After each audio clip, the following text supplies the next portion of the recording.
Pose-toi la question aujourd'hui, dans ton environnement, est-ce que tu es respecté pour ta vie chrétienne? Juge-toi toi-même. As-tu de l'impact réel? Tu vas dire, Jésus est le chemin, la vérité et la vie, mais les gens ne croiront pas. On est de plus en plus rempli d'inconvertis et ça détruit l'église. Ça fait des chrétiens inutiles et ça fait que l'église est remplie de gens qui viennent chercher Jésus. Pas pour aller au ciel et pour avoir la vie éternelle, mais pour être riche sur la terre. Matthieu chapitre 5 verset 13, la Bible dit, vous êtes le sel de la terre. Mais si le sel perd sa saveur, avec quoi la lui rendra-t-on? Jésus ne dit pas vous êtes simplement du sel. Il dit vous êtes du sel pour la terre. Terre égale territoire. Vous êtes du sel pour les territoires dans lesquels vous entrez. Tu es du sel pour la terre de la maison où tu habites. Tu es du sel pour l'entreprise dans laquelle tu es. Tu es du sel. Donc lorsque le prophète Élisée utilise le sel dans l'assiette, il faisait référence par rapport à ce que tu allais décider plus tard des chrétiens. C'est vous que je vais mettre dans la source des problèmes.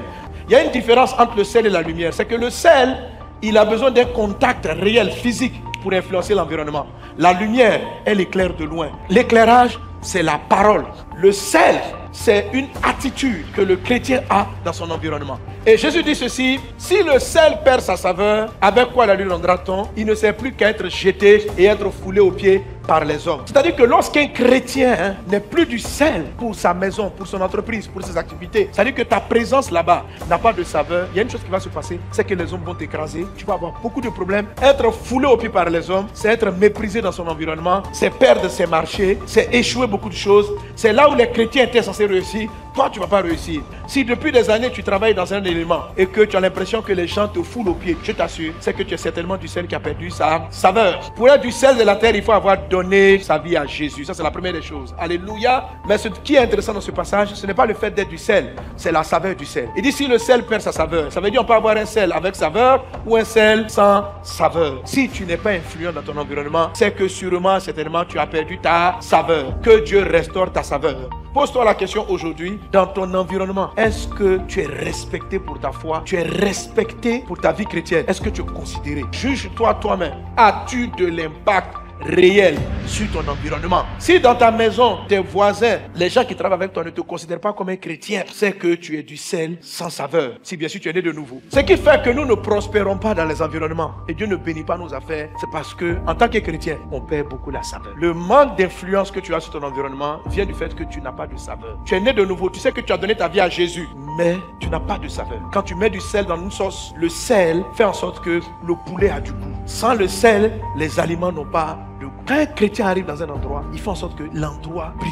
C'est-à-dire qu'il donne de la valeur à l'endroit. Si tu rentres dans une maison, puis la maison ne sort pas, il n'y a pas une valeur spirituelle ajoutée, c'est que tu n'as pas de saveur. Ou ta saveur est très faible. Que Dieu restaure ta saveur au nom de Jésus. Le sel empêche les aliments de pourrir. Vous le savez, non? À l'époque, il n'y a pas de réfrigérateur. Donc, pour conserver le poisson, la viande, on mettait du sel là-dessus. Si tu es dans un environnement et que les gens deviennent de plus en plus pécheurs, de plus en plus méchants, de plus en plus voleurs, c'est que tu n'as pas de saveur. Je vous ai souvent rendu témoignage. J'évangélisais, j'étais une lumière. Je prêchais Jésus, mais je n'étais pas du sel. Mes camarades de classe, les gens ne voulaient pas se convertir. Quand j'étais en classe, ils trichaient davantage. Mais il y avait mon voisin d'une autre classe, la classe seconde C2. Lui, quand il est en classe, les élèves n'ont plus envie de tricher. Il avait de la saveur. Moi, je n'en avais pas. Je brillais sans être du sel. Vous savez, il dit vous êtes le sel de la terre, vous êtes la lumière du monde. Le sel précède la lumière. Moi, j'étais lumière sans être du sel. Quelqu'un dans le péché. Ténèbres, enfer, enfer. On dit mais c'est qui celui-là? C'est la lumière. Pourquoi tu triches en classe? Les tricheurs. Il ne faut pas aller au ciel. Donc, elle est comme toi, ça nous quitte là, tu nous fatigues.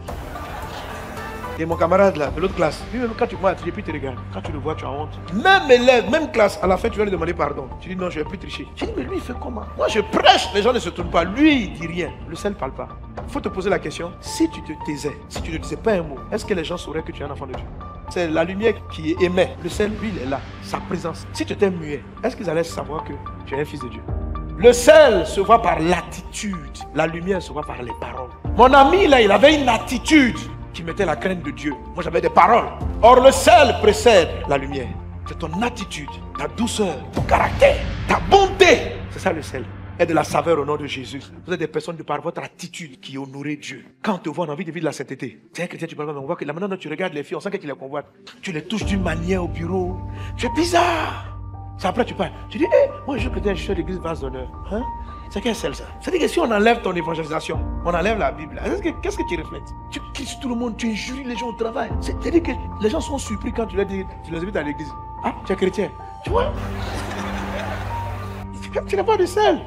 Tu es dans les causeries, les gens discutent de football, tu es dedans, tu parles de tout et de rien. Et puis un coup, tu dis, hé, je vous invite à la croisade. On dit, hein? Qu'est-ce que la croisade? Ah, voir avec ta vie. Les gens sont surpris. Frère, si tu es vraiment converti, c'est que tu n'as pas de saveur. Le sel ne parle pas. C'est juste sa présence. Juste son attitude. On sent le royaume de Dieu. On sent la crainte de Dieu. On sent le respect de Dieu. On sent le respect des autres. Soit du sel avec saveur. Deux façons de perdre la saveur du sel, c'est l'exemple de Lot et de sa femme. Après la prière d'Abraham, les anges décident d'essayer de sauver les justes qui sont dans la ville. Et lorsqu'ils arrivent, Lot est le seul juste qui est là. Et par la grâce de Dieu, lui et sa famille sont censés être sauvés. Mais tu sens que Lot même n'était pas respecté dans la ville. Les anges, ils arrivent, ils vont avec Lot chez lui à la maison. La population voit que ce sont de belles personnes. Et c'était des sodomiens. C'est de là qu'est tiré le nom sodomie. Ils arrivent et ils disent à Lot, Lot, tu as reçu des étrangers. Fais-les sortir. Nous voulons les connaître. La Bible dit des vieillards jusqu'aux enfants, même les bébés. Eux tous sont partis devant la porte de Lot. Des vieillards, c'est-à-dire vous voyez les grands-pères dans leur cadre. Lot, tes gars là, ils sont beaux, hein. Amen. Maintenant, les bébés biberons. Tonton Lot. Tout le pays était gâté. Quand les anges ont vu, ils ont dit non, Dieu, le peuple est trop pourri, il faut finir avec eux. Et ils ont dit à Lot, tout ce qui t'est proche va leur dire qu'on s'en va. Lot va dire à ses gendres, parce qu'il avait des filles qui étaient mariées avec des sodomiens. Ses gendres l'ont pris comme un plaisantin. Ils sont moqués de lui. Donc il n'est pas parti avec tous ses enfants qui étaient mariés. Il a pris sa femme et les deux filles qui n'étaient pas encore mariées. Et ils sont sortis de la ville. Aucune influence. Les gens ne prennent pas au sérieux. Il était du sel sans saveur. Quand vous lisez la parole de Dieu, la Bible dit qu'il était toujours tourmenté de leur attitude. Ça c'est dans le livre de Pierre. Ça veut dire qu'il devait quelquefois les exhorter à changer de vie. Mais il n'était pas du sel. Parce que le sel précède la lumière. Vous êtes le sel de la terre, dit l'Écriture. Vous êtes la lumière du monde. Sois du sel pour que ta lumière puisse être puissante. Quand tu n'es pas du sel, même ta lumière n'est pas prise au sérieux. L'autre vient les prévenir, mais personne ne prête attention. C'est ce qui se passe. Aujourd'hui, on évangélise, mais les gens ne nous prennent pas au sérieux. Parce que l'attitude des chrétiens n'est pas celle de Christ. On peut s'arrêter, prêcher la parole de Dieu. Jésus, on lit la Bible, mais après, on attrape les pasteurs dans des bars, dans des endroits bizarres. Donc, le message n'est pas pris au sérieux. Parce qu'on est du sel avant d'être la lumière. Et il leur dit, la ville va être détruite, venez avec moi. Ils n'ont pas pris au sérieux, parce qu'il est du sel sans saveur. Sur le chemin, pendant qu'ils allaient vers la ville du salut, quand les anges l'ont mis les mains à l'écart, la Bible dit, Madame Lot a regardé en arrière. Elle s'est transformée en statue de sel. C'est un sel qui ne se dissout plus. Donc un sel sans saveur. C'est pourquoi l'évangile de Luc 17:32 dit, souvenez-vous de la femme de Lot. Qu'est-ce qui fait que Madame Lot est devenue du sel sans saveur? Qu'est-ce qui amène les chrétiens à ne pas pouvoir sanctifier leur quartier, sanctifier leur bureau? Parce qu'on est des Madame Lot. C'est quoi Madame Lot? C'est quelqu'un qui s'en va vers le ciel. Elle est en train de quitter la perversion. Elle aime Dieu. Elle suit Dieu. Elle a accepté de suivre les anges. Mais pendant qu'elle va de l'avant, elle regarde en arrière. La convoitise des yeux. La Bible dit que la ville de Sodome est une ville prospère. C'est une ville où vous avez tous les meilleurs parfums, la vie, les belles voitures. Sodome était riche. Les chrétiens qui deviennent des statues de sel sont ceux-là qui croient au ciel et au paradis, mais qui aiment le monde et les choses qui sont dans le monde. Leurs regards sont tournés vers les choses passagères. Quand vous êtes des chrétiens, votre cœur est rempli. Ah, il faut que je m'habille, il faut que je porte Vuitton, il faut que je porte Gucci, il faut que j'ai telle maison, il faut que j'ai telle voiture. Ça s'appelle de la convoitise des yeux. Ce n'est pas un péché, mais ça paralyse votre salinité. Ça tue votre capacité chrétienne. Ce type d'amour là. Moi dans la vie, il faut que j'ai... C'est-à-dire en fait, tu vas au ciel mais tu regardes en arrière. Tu vas au ciel mais tu aimes ces belles gens de choses là. Moi dans la vie, il faut que... Oh, Jésus va me bénir. Je vais m'acheter ma Porsche. Tout ça là, c'est Madame Lot. 1 Jean chapitre 2 verset 15. La Bible dit, si quelqu'un aime le monde et les choses qui sont dans le monde, l'amour du Père n'est point en lui. C'est-à-dire, tu ne peux pas aimer le monde et puis aimer le Père en même temps. Les deux sont opposés. La convoitise des yeux, c'est tout le temps qu'on est en train de regarder nos téléphones. 30 minutes, 1 heure. Oh, la belle chaussure, la belle vie. La Bible dit, si la convoitise des yeux est dans ton cœur, tu vas moins aimer Dieu. Tu dis, j'aime Jésus. Non, pas assez. Là, tu passes 2 heures. 10 minutes de prière, c'est trop. Quand tu commences à prier, j'ai trop de choses à faire. Maintenant, dans trop de choses à faire, tu es là, sur ton téléphone. TikTok. Et si tu priais, qu'est-ce qui se passe? Tu n'as pas péché, mais tu es une madame là, tu es en train de regarder en arrière. Ça tue ta puissance spirituelle.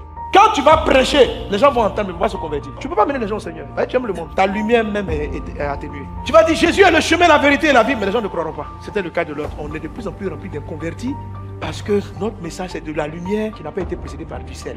Et ça détruit l'église. Ça fait des chrétiens inutiles et ça fait que l'église est remplie de gens qui viennent chercher Jésus. Pas pour aller au ciel et pour avoir la vie éternelle, mais pour être riche sur la terre. Que Dieu nous sauve. Que l'église se réveille. Prie avec moi et puis on a terminé. Prie avec moi, prie avec moi, prie avec moi.